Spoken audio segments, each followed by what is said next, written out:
The United States is not very internationalized. But not very is not the same as not. The Americans do have and will continue to have foreign relations both friendly and unfriendly. With one country, those relations have been so friendly for so long that they have largely been lost in the noise of American domestic politics. Canada has many of the same features that make the United States such a rich and successful country. They're just not arranged right. Yes, the Great Lakes are in effect a series of massive waterways. The St. Lawrence River is world class. The natural harbors at Halifax and Vancouver are among the world's best. The Canadian prairies are remarkably productive. But none of these things are naturally linked together in the way that the United States' geographic blessings overlap. Canada is full of natural boons, yes, but its geographic blessings are scattered about, fracturing the country's economic, cultural, linguistic, and political systems. Daunting physical barriers break Canada into pieces, working from west to east. The first of those barriers is the Rocky Mountains.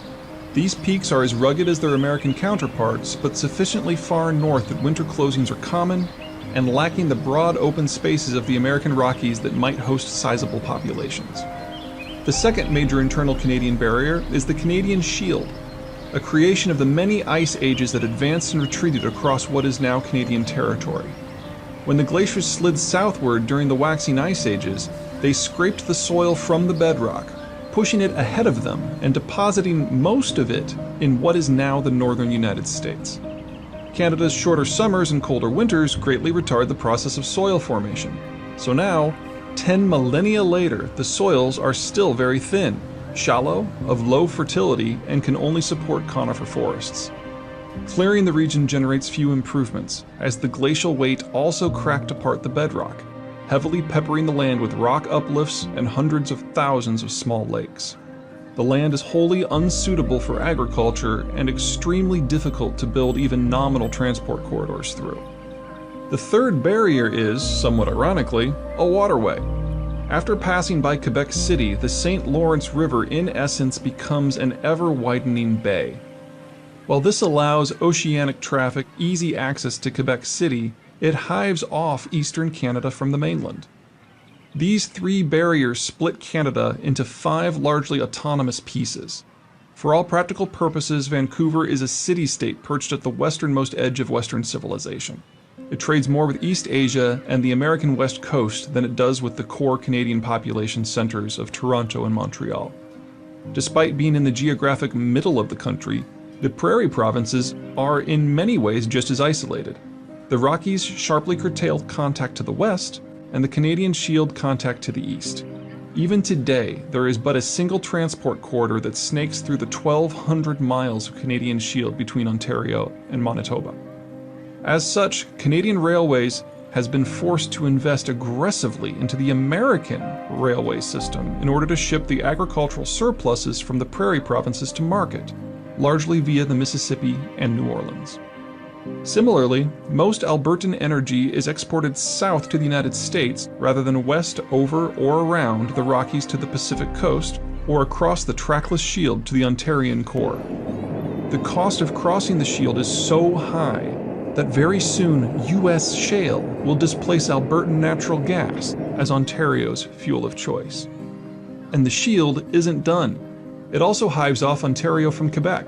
There is only one multi-lane road connecting the two, the 401, which follows the shore of Lake Ontario and the St. Lawrence River for nearly its entire length. The shield reaches down all the way to the lake and the river in several places, and dominates the northern suburbs of Toronto, Montreal, Ottawa, and Quebec City, complicating significant northward urban expansion. In fact, only Toronto is sufficiently free from the shield in other directions that it can expand in any meaningful way, mostly to the southwest along Lake Ontario. One result is that Ontarian and Quebecois cities sport some of the most expensive real estate in North America, despite being in a climate that is far from balmy. Another is that despite being surrounded by Anglophone Canada, the Quebecois of Quebec have so few practical connections to their neighbors that they have fairly easily been able to maintain their Francophone status. East of Francophone Canada lie the Maritime provinces, which are, well, maritime, and not linked into the rest of the country much at all. From the bridge crossing at Quebec City, A single road stinks across 200 miles of the southern extension of the Canadian Shield south of the river to the New Brunswick border. It's another 450 miles of similarly empty terrain before one finally reaches the container port of St. John's, New Brunswick, on the Atlantic coast. Geographically, Canada just isn't a unified entity, and that's without even considering its more publicly discussed challenges such as the Anglophone-Francophone divide or the country's confederal political system, or that because of the cold climate, most of the Canadian landmass is simply too inhospitable to support a large population, condemning everyone to live on the country's extreme southern fringe. An oft-asked question in the United States, laced with no small amount of amused derision, is why does Canada even exist? I hate to say it, but it isn't a stupid question.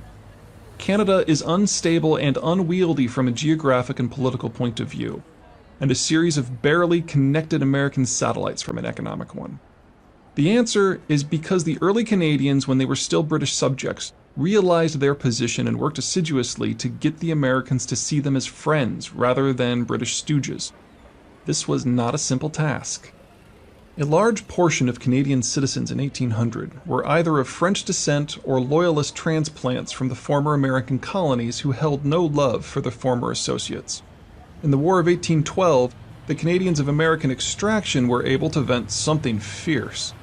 The British used Canadian territories as their main staging ground for battering the Americans, and provided transport for Canadian Marines in the infamous raid on Washington, D.C. that burned the capital to the ground. And then, much to the Canadians' horror, rather than drive a stake into America's heart, the British redirected their energies to reshaping Europe in the aftermath of Napoleon's fall, leaving Canada to stand alone against the seething Americans. The Canadians, still British colonials, had an unsavory choice. They could do nothing and hope against hope that the still mobilized Americans, who in the absence of the British fleet now held local naval superiority, would forget the enthusiastic role the Canadians had played in the war and leave them be. Or they could offer to negotiate terms. The Canadians wisely chose the latter. In the short term, this deflected American national energies west into the Ohio River Valley and beyond, putting the Americans on the road to superpowerhood. In the long run, it started the process of Canada loosening the ties that bound it to the British Empire, putting it on the road first to neutrality, then friendship with the Americans, then alliance with the Americans, and finally, in the contemporary period, de facto economic